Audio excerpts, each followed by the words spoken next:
Gecelere sarıyorum hüznümü, buz kesilir hücreler.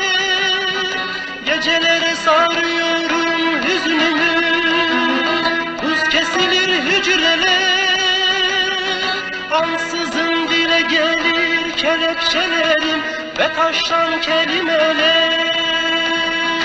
Uzar uzar saatler, zaman durur, sabaha düşman geceler. Arar umut gözlerim, sitem durur, bitimsizce işkenceler.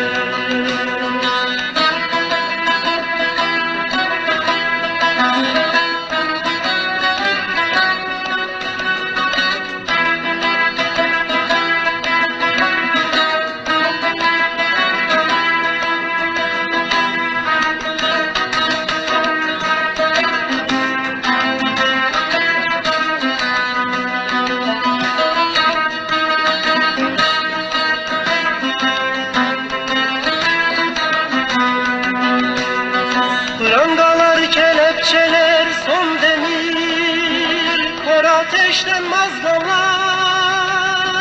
Prangalar, kelepçeler, son demir, kor ateşten mazgalar. Güneşe dönmüş ampul, adım adım, voltalar, saniyeler. Radyo istasyonunda dalgın dalgın, yüreğim umut düşleri. Canlanır gözlerimde kavgalarım, nurlu sabahı beklerim.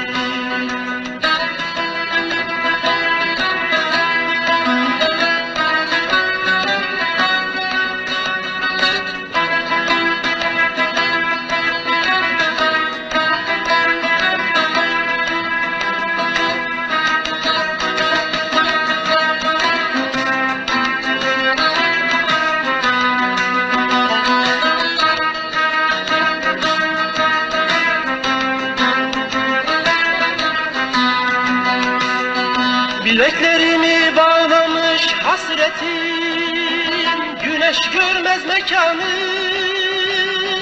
Bileklerimi bağlamış hasretim, güneş görmez mekanım. Direnişlerle gelir özgürlüğüm, Yusufi mahzenlerde. Yorgun düşer gözlerim, bileklerim, baka kalırım göklere. Aşığım İslam'a ben şehadete, gökteki güvercinlere.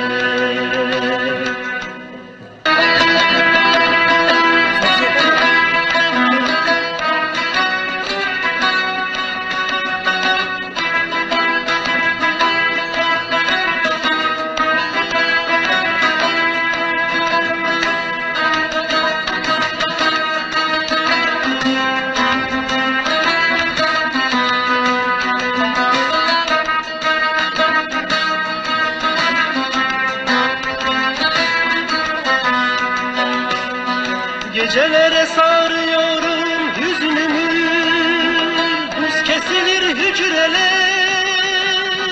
Gecelere sarıyorum hüznümü, buz kesilir hücreler. Ansızın dile gelir kelepçelerim ve taştan kelimeler. Uzar uzar saatler, zaman durur, sabaha düşman geceler.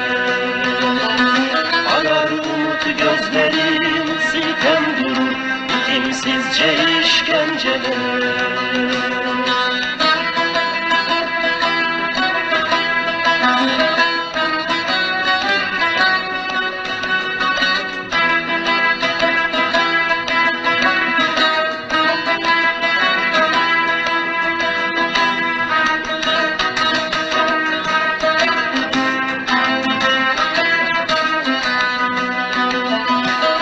...28 Şubat ve FETÖ yargısı mağdur aileler inisiyatifi olarak bugün burada fotoğraf ve karikatür sergisini düzenliyoruz. Tabii bu 20 yıldır, 24 yıldır hatta 27 yıldır cezaevinde haksız yere tutsak edilen insanlara gerek kamuoyunun gerekse iktidarın veyahut da yöneticilerin dikkatini çekmek için değişik etkinlikler düzenliyoruz. Tabii bu etkinliklerimizden sadece bir tanesidir. Daha önce de siyasi partileri ziyaret ettik. STK'ları ziyaret ettik. Basın toplantıları düzenledik. Açık alanlarda gerek cezaevleri önünde olsun gerekse de halka açık yerlerde basın açıklamalarında bulunduk. Amacımız burada bu insanların 27 yıla yakındır cezaevindeki haksızlıkların giderilmesi için olan mağduriyetlerin giderilmesi için bir şeyler yapabilmektir. Bunların üzerine dikkati çekmektir. Bu insanların bir kısmı cezaevinde uzun yıllar boyunca kaldıkları için kronik hastalıklara müptela olmuşlardır. Bazıları hayatlarını yitirdiler maalesef.